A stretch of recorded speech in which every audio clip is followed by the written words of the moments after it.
நம்ம இன்றைக்கி சன்னா மசாலா செய்ய போகிறோம். சன்னா மசாலா வந்து சப்பாத்தி, பூரி, சோளா பூரி இதுக்கெல்லாம் நீங்கள் யூஸ் பண்ணிக்கலாம். எப்படி செய்யறதுங்கிறத பார்க்கலாம். நம்ம இன்றைக்கி சன்னா மசாலா செய்ய போகிறோம். சன்னா மசாலா வந்து பூரி, சப்பாத்தி இதுக்கெல்லாம் நம்ம யூஸ் பண்ணிக்கலாம். சன்னா மசாலா தேவையான பொருட்கள் என்னென்னா, சன்னா வந்து இப்போ நீங்கள் 150 கிராம்ஸ் இல்லைன்னா 200 கிராம்ஸ், எவ்வளோ பேர் கெஸ்ட் வராங்களோ அது தகுந்த மாதிரி நம்ம எடுத்துக்கலாம். வீட்டில் எவ்வளோ பேர் இருக்கிறோமோ அது தகுந்த மாதிரி. நான் வந்து 150 கிராம்ஸ் எடுத்திருக்கேன். தக்காளி வந்து 3 எடுத்திருக்கேன். வெங்காயம் சின்னதாக, பெரிய வெங்காயம் வந்து 2 எடுத்திருக்கேன், சின்னதாக தான் எடுத்திருக்கேன். இஞ்சி கொஞ்சமாக எடுத்திருக்கேன். பூண்டு வந்து ஒரு 10 இல்லைனா 15 பல் எடுத்திருக்கேன். கொத்தமல்லி வந்து லாஸ்ட்டில் போடுறதுக்கு. தக்காளி வந்து கிரேவி ஜாஸ்தி வேணும்னா நீங்கள் வந்து இன்னும் 2 தக்காளி கூட ஆட் பண்ணிக்கலாம். இதுக்கு தேவையான மசாலா என்னென்னா, தனியாத்தூள், அதுக்கப்புறம் கரம் மசாலா, சில்லி மசாலா, மிளகாத்தூள், அதுக்கப்புறம் சன்னா மசாலா. சன்னா மசாலா வந்து நம்ம பேக்கெட் நம்ம எல்லா இடத்துலையுமே கிடைக்கும். சன்னா மசாலாவே நான் எடுத்திருக்கேன். இதெல்லாமே ஒரு டேபிள் ஸ்பூன் அளவு சொல்கிறேன். இப்போ வந்து என்னென்னா, தாளிக்கிறதுக்கு தேவையானது பே லீஃப், அதாவது பிரிஞ்சி லீஃப் எடுத்திருக்கேன். ஒரே ஒரு பச்சை மிளகாய், கொஞ்சம் சீரகம் கொஞ்சம் எடுத்திருக்கேன். ஒரே ஒரு ஏலக்காய், பட்டை, லவங்கம். இவ்வளோ தான் வந்து தேவையான பொருட்கள். இதை வச்சு நம்ம எப்படி செய்கிறதுங்கிறத பார்க்கலாம். இதுக்கு முன்னாடி என்னென்னா, அரைக்கிறது வந்து என்னென்னா, அதாவது வெங்காயம், பூண்டு, இஞ்சி இந்த 3ஐயும் நம்ம தனியாக பேஸ்ட் மாதிரி அரைச்சிக்கணும். அப்புறம் தக்காளி, இந்த மசாலா இதையும் அரைச்சிக்கணும். நான் வந்து ஃபஸ்ட்டு எப்படி பண்ணுறதுன்னு சொல்கிறேன், பார்க்கலாம் எப்படின்னு. இப்போ வந்து நம்ம மிக்சியில் போட்டு அரைக்க போகிறோம். வெங்காயம் வந்து சின்னதாக இருக்குது, பெரிய வெங்காயம் வந்து 2 எடுத்திருக்கேன். இது, அதுக்கப்புறம் பூண்டு, இஞ்சி, இந்த 3ஐயும் நம்ம போட்டு இப்போ அரைச்சி வச்சுக்கலாம். அரைச்சிட்டு அதுக்கப்புறம் இப்போ தாளிக்கலாம். இப்போ இந்த மாதிரி அரைச்சி வச்சுக்கோங்க. இப்போ எப்படி செய்யறதுங்கிறத பார்க்கலாம். இப்போ வந்து இந்த காஞ்சிருச்சு, பேன் காஞ்சிருச்சு. இப்போ வந்து ஆயில் ஊற்றுறோம். ஆயில் வந்து எவ்வளோ தேவையோ அவ்வளோ ஊற்றிக்கலாம். நம்ம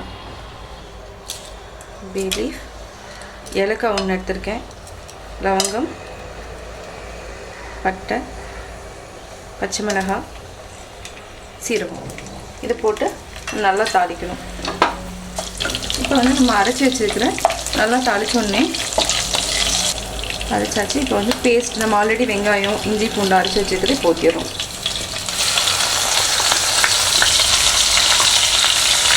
இது வந்து சிம்மில் விட்டுருங்க, ஹை ஃப்ளேமில் வைக்கக்கூடாது. இதில்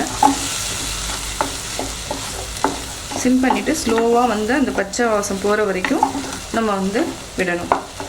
தேவைன்னா நீங்கள் ஆயில் கூட ஆட் பண்ணிக்கலாம்.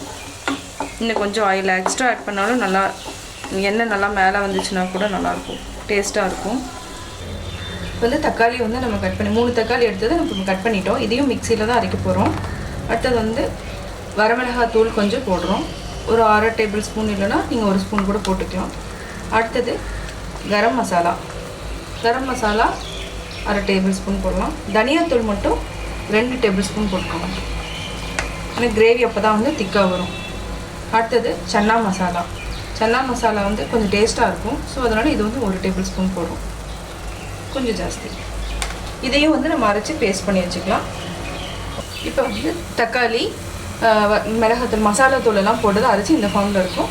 இது வெங்காயம் வதங்கினதுக்கப்புறம் நம்ம போட போகிறோம். இப்போ வந்து இஞ்சி பூண்டு பேஸ்ட்டு நல்லா பச்சை வாசம் போகிற வரைக்கும் வெங்காயம் இதெல்லாம் வதங்கிட்டுருக்கு. அதுக்கப்புறம் நம்ம வந்து தக்காளி அரைச்சி வச்சுருக்கிறது, மசாலா தக்காளியோடு அரைச்சி வச்சுருக்கிறது இப்போ ஊற்றணும். இது நல்லா பச்சை வாசம் போகிறதுனா இந்த லைட்டாக எண்ணெய் வந்து நல்லா தெரியும். அந்த டைமில் நம்ம தக்காளி பேஸ்ட் ஊற்றிடலாம்.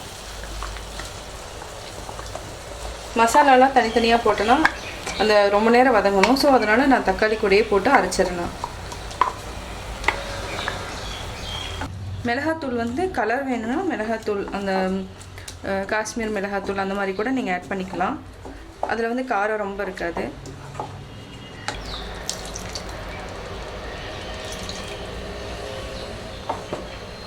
இதை வந்து ஒரு 10 to 15 மினிட்ஸ் வந்து ஸ்லோவாக விட்டு சிம்மில் தான் வச்சுருக்கணும், ஹை ஃப்ளேமில் வைக்கக்கூடாது. நல்லா பச்சை வாசம் போகிற வரைக்கும் அப்படியே சிம்மில் விட்டு நம்ம மூடி வச்சிடணும். அதுக்கப்புறம் நம்ம வந்து இப்போ வந்து லைட்டாக என்னென்னா உப்பு போட்டுக்கலாம்.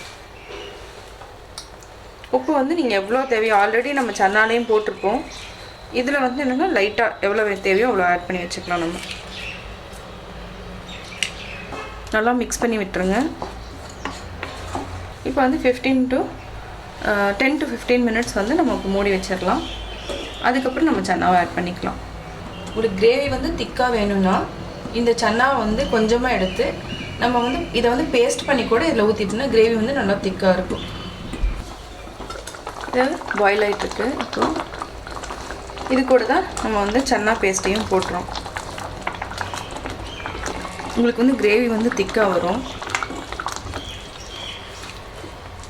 அதே மாதிரி இந்த மசாலா ஃபுல்லாக அதில் ஃபுல்லாக இறங்கிடும். இது பார்க்குறதுக்கே கொஞ்சம் வித்தியாசமாக கலர் சேஞ்ச் ஆன மாதிரி இருக்கும். ஒரு சிலர் வேணும்னா உங்களுக்கு ஃபுல்லாக அது மாதிரி வேணும்னா பெரியவங்களாக இருக்கிறாங்க அது சாப்பிட முடியாது அப்படின்னு சொன்னிங்கன்னா 1-2 அரைச்சி கூட போட்டுக்கலாம். நம்ம ஆக்சுவலாக ஃபுல்லாக பேஸ்ட் மாதிரி பண்ணாமல் சும்மா கரகரன்னு கூட அரைச்சி கூட போட்டுக்கலாம். நம்ம வந்து மூடி வச்சிடலாம்.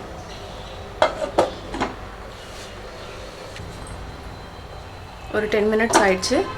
இப்போ வந்து என்னென்னா இந்த பாயில் பண்ணி வச்சுருக்கிற இந்த சன்னாவையும் நம்ம இதில் போட்டு ஒரு 10 மினிட்ஸ் நல்லா கொதிக்க வச்சிடலாம். நல்லா மிக்ஸ் பண்ணி விட்டுருங்க. இப்போ என்னென்னா சால்ட் போட வேண்டியதில்லை. ஆல்ரெடி வந்து இந்த சன்னாவில் சால்ட் இருக்குது. ஸோ அதனால் வேண்டியதில்லை. ஆனால் நம்ம வேக வைக்கிறப்பே நம்ம சால்ட் போட்டு தான் வேக வைப்போம். இப்போ வந்து என்னென்னா நல்லா அது மசாலா இறங்கணுங்கிறதுனால இன்னொரு 10 மினிட்ஸ் வந்து நல்லா மூடி வச்சிட்டிங்கன்னா மசாலா ஃபுல்லாக சன்னாவில் இறங்கிடும். அதுக்கப்புறம் சன்னா ரெடி ஆயிரும். மூடி வச்சிடலாம். இப்போது சன்னா மசாலா ரெடி ஆயிடுச்சு. இப்போ வந்து ஆஃப் பண்ணிடலாம்.